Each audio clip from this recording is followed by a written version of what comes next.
Alam nyo, sa lahat siguro ng simbolo sa Biblia, isa sa mga pinakamahiwaga at pinag-uusapan ay yung babaeng nakadamit ng araw sa Aklat ng Pahayag. Sino nga ba siya? At ano ba talagang sinisimbolo niya? Yan ang aalamin natin ngayon. Okay, simulan natin dito mismo sa verse. Ang sabi, isang dakilang tanda ang nakita sa langit, isang babae na nararamtan ng araw at ang buwan ay nasa ilalim ng kanyang mga paa. Grabe no, sa simula pa lang, napaka-powerful na ng imahe, punong-puno ng simbolismo na kailangan talaga nating himayin.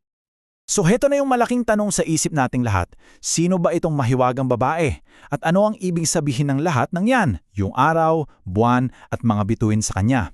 Tara, samahan niyo akong alamin dahil yung sagot dito magbubukas ng maraming misteryo sa Aklat ng Pahayag. Unang-una, kailangan nating linawin kung sino ba talaga siya. Maraming teorya dyan. Siya ba si Eva? O baka naman si Birheng Maria? O baka iba pa? Well, heto ang unang mahalagang punto. Hindi siya isang specific na tao. Hindi siya si Eva. Hindi rin si Maria. Salip, isa siyang collective symbol. Kinakatawan niya ang buong hanay ng mga tapat na bayan ng Diyos sa buong kasaysayan. Alam niyo yon?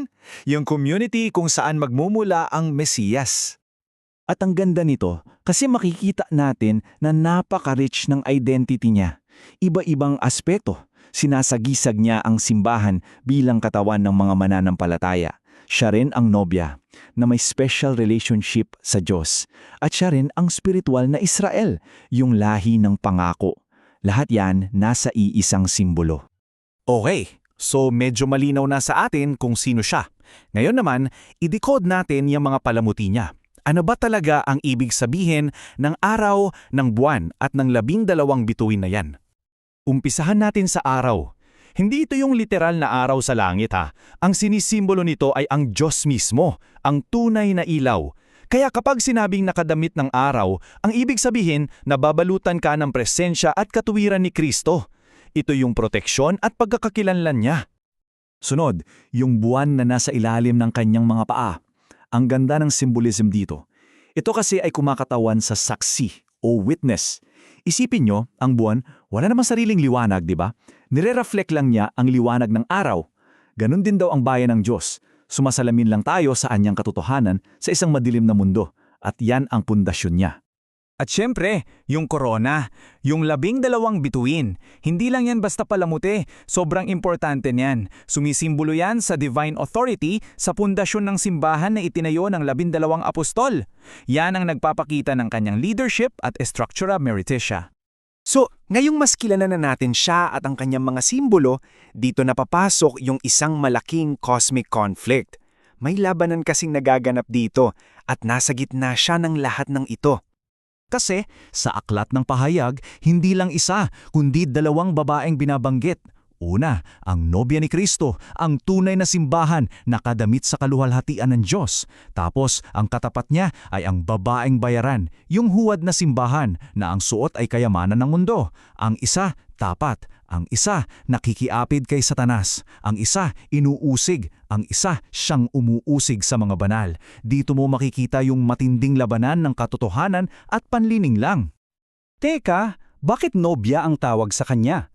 Well, hindi yan aksidente. May malalim na dahilan. Kasi yung salitang nobya o bride ay kumokonekta sa atin sa isa sa mga pinaka-core na konsepto sa Biblia, ang tipan o yung covenant sa pagitan ng Diyos at ng kanyang bayan. Ang babaeng ito, itong pangitain na ito, ay kumakatawan sa isang malaking pagbabago. Ipinapakita niya ang paglipat mula sa lumang tipan, yung dating kasunduan, papunta sa kaluwalhati ng bagong tipan, yung pinagtibay mismo ni Kristo.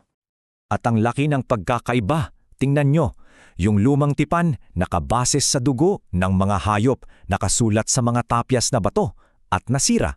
Pero yung bagong tipan, nakabases sa dugo mismo ni Kristo, ang nobyo, at hindi na sa bato nakasulat kundi sa ating mga puso.